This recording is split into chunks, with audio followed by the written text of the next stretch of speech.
প্রতিপক্ষ হিসেবে অস্ট্রেলিয়া যতই প্রবল হোক, ঘরের মাঠে সকারোদের সাথে টক্কর জমাতে প্রস্তুত বাংলাদেশ। আল্ট্রা ডিফেন্সিভ চালে অস্ট্রেলিয়াকে রুখে দেওয়ার টার্গেট জামালদের। তবে রক্ষণে বিশ্বনাথ আর আক্রমণে ফাহিমের মতো প্রুভেন পারফর্মারদের সার্ভিস মিস করবে বাংলাদেশ। স্বাগতিকদের বিপক্ষে সেরা ফুটবলটাই খেলতে চায় অস্ট্রেলিয়া। ফিফা বিশ্বকাপ বাছাই ম্যাচে বৃহস্পতিবার কিংস এরেনায় মাঠে নামবে দুই দল।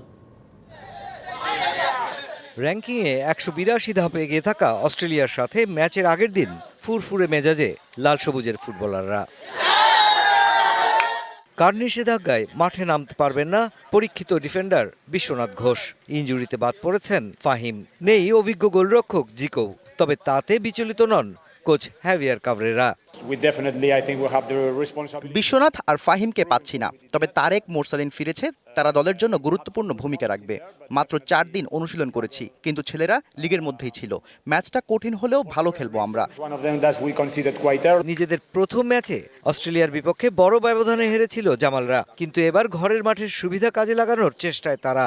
This is our home match. আমার supporters আছে, fans আছে, তারপরে family members আসবে।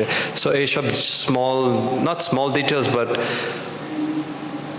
those factors are a motivation for us. একটা ভালো chance আছে, একটা ভালো opportunity আছে to show the people of Bangladesh. এদিকে ঢাকায় পৌঁছে মাত্র একদিনের অনুশীলনে কিংস এরিনায় অস্ট্রেলিয়া।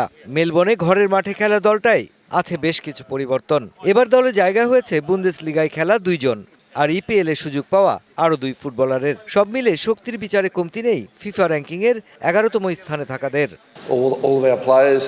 মানসিকভাবে এগিয়ে আছে ছেলেরা। যে কোনো বৈরী কন্ডিশনে আমার ছেলেরা প্রতিদ্বন্দ্বিতা করতে প্রস্তুত। ওদের বলেছি নিজেদের সেরাটা দেবে, তাতেই ভালো ফল আসবে। আর ফুটবলারদের উপর আমার আস্থা আছে। বসুন্ধরা কিংস এরিনায় বিকেল 4:45টায় শুরু হবে ম্যাচটি। মেলবোর্নে অস্ট্রেলিয়ার বিপক্ষে 7-0 গোলের হার দিয়ে বিশ্বকাপ মিশনটা শুরু করেছিল বাংলাদেশ। এবার ঢাকায় হোম ম্যাচে প্রতিপক্ষ সেই অস্ট্রেলিয়া। তপু জামালদের বক্তব্য, ভুল ত্রুটি শুধরে নিজেদের ভালো খেলাটা উপহার দেওয়া, আর সেই সাথে গোল মার্জিনটাও কমিয়ে নিয়ে আসা। Mushfiqur Rahman, DBC News, Bashundhara Kings Arena, Dhaka.